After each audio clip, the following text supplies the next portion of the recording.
लोग आचार संहिता लागू होने से पहले करेंगे मैडम। अगर हमारी बातों को नहीं सुना जाएगा तो इसका हिसाब तो बूथ पर लेंगे। आप क्या समझ रहे हैं? आप सत्ता में बैठे हुए हैं तो आपका सत्ता बाप का जागीर थोड़े ना हो चुका है। सत्ता में बैठाने का काम जनता का होता है, सत्ता से उखाड़ फेंकने का काम भी जनता ही को होता है। तो सरकार को हो जो है स्टूडेंट के पक्ष में फैसला लेना पड़ेगा। देखिए कि पहले मैडम इंटर लेवल का बहाली जो बीएसएससी के माध्यम से निकाला गया था 12,199 पदों पर 2 साल हो गया है। हमने उसका आयोग का घेराव भी किया था, बीएसएससी सीजीएल 4 वैकेंसी भी दिया गया था, आपने खुद कवरेज किया था। लेकिन उसमें फिर क्या नया चीज दिया जा रहा है कि 10,900 बहाली के लिए जो फिर से 2023 की बहाली को रीओपन किया जा रहा है। उसमें भी जो है संविदा कर्मियों को जो है 25% मार्क्स ज्यादा दिया जाएगा।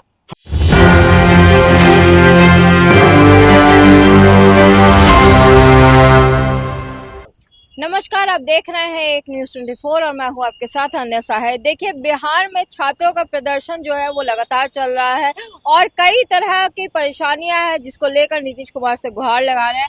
अभी ही एक इन्फॉर्मेशन आई है कि भाई 25% आरक्षण मिलने वाला है संविदा कर्मियों को। उसी पर खास बातचीत के लिए हमारे साथ मौजूद है छात्र नेता विकेश भट्ट जी।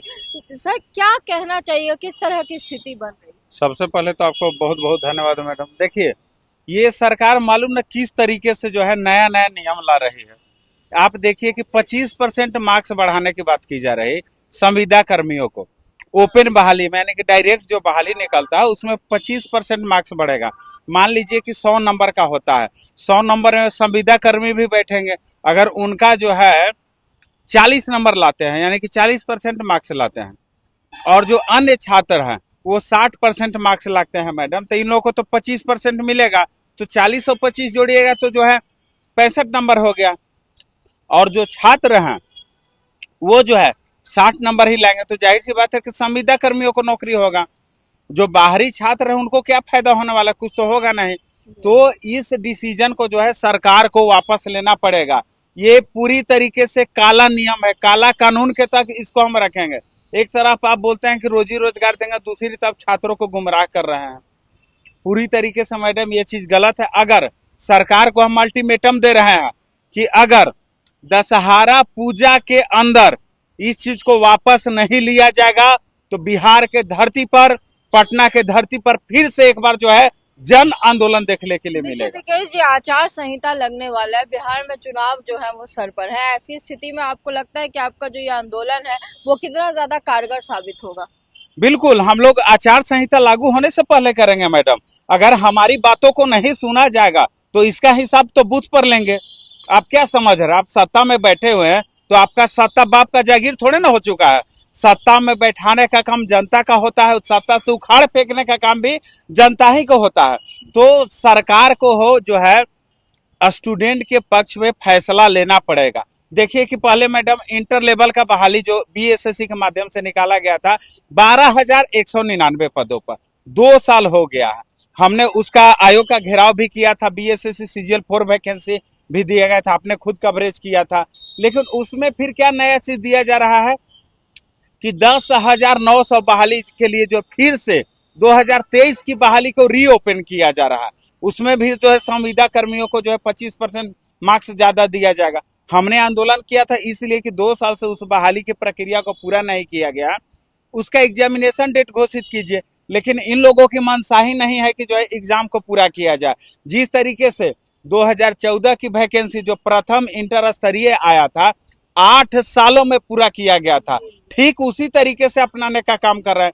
तो मेरा मांग है कि इंटर स्तरीय बहाली जो निकला है 2023 में, अब ये 10,900 जो इस बार निकला है, तो इसको या तो आप अलग सिरे से निकालिए, नहीं तो उसमें जो ऐड कर दीजिए इसको न्यू छात्रों को मौका नहीं दीजिए। क्योंकि बहाली जो है पूरी तरीके से फंस जाएगा। उस समय जो फी रखा गया था मैडम 540 रुपये था 2023 में, अभी 100 रुपया। इस पर भी कोई छात्र केस कर सकता है, तो मेरा वैकेंसी तो लटक जाएगा ना। तब छात्रों को गुमराह नहीं कीजिए। इन सब मामलों को लेकर के जो है हम लोग सड़क पर उतरेंगे। हाँ, लाइब्रेरियन के बहाली की जहाँ तक बात है तो 26 तारीख को हमने आंदोलन किया है।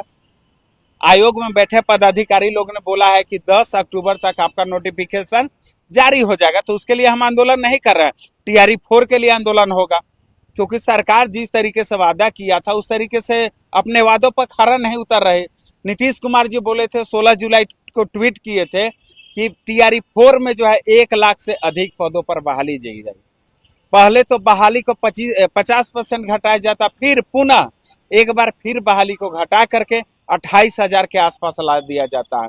जब बिहार में डोमिसाइल नीति नहीं लागू था मैडम, तो बहाली जो है बोरा से भर भर के दे रहे थे, लेकिन जब डोमिसाइल नीति लागू हो गया तो बहाली को अब घटा दे रहा है, तो छात्रों को पूरी तरीके से गुमराह करने का काम रहा है। तो हम सरकार को चेतावनी दे रहे हैं कि दशहरा पूजा के अंदर जो है छात्र हित में फैसला लीजिए, नहीं तो बिहार के तमाम युवा जो है आपको सत्ता से बेदखल करने का काम एक करें। बार फिर सड़कों पर उतरेंगे छात्र? बिल्कुल उतरेंगे मैडम, ये तो छात्रों का शोषण करने वाली बात हो गई ना। मेरा अधिकार है, आप जो वादा कर रहे हैं आप अपने वादों पर खरा उतरिए। आप करोड़ों में रोजगार देने की बात करते हैं, हम तो लाख में मांग रहे हैं, हजारों मांग रहे हैं, तो फिर आप क्यों नहीं दे रहे? तो ये पूरी तरीके से छात्रों के साथ अन्याय है। अगर हमारी मांगों को नहीं सुना जाएगा तो पुनः जो है हम लोग जो है सरकार को जो है जन सैलाब दिखाने का काम करें। देखिए, बड़ी बात कह रहे हैं विकेश भट्ट जी, जिन्होंने कहा है कि एक बार फिर छात्र जो है वो सड़कों पर उतरेंगे और आचार संहिता लगने से पहले ही एक महा आंदोलन जो है वो बिहार की सड़कों पर छात्रों के द्वारा फिर छेड़ा जाएगा। अब देखना यह है कि नीतीश कुमार के कानों तक कब इनकी बात पहुंचती है और कब जो है वो इन पर फैसले लेते हैं और कब जो है इनके फैसले इनका छात्रों का भविष्य बनाने में कारगर साबित होते हैं। सारी खबरें हम आप तक पहुंचाते रहेंगे, हमारे साथ बने रहिए और देखते रहिए एक न्यूज़ 24। धन्यवाद।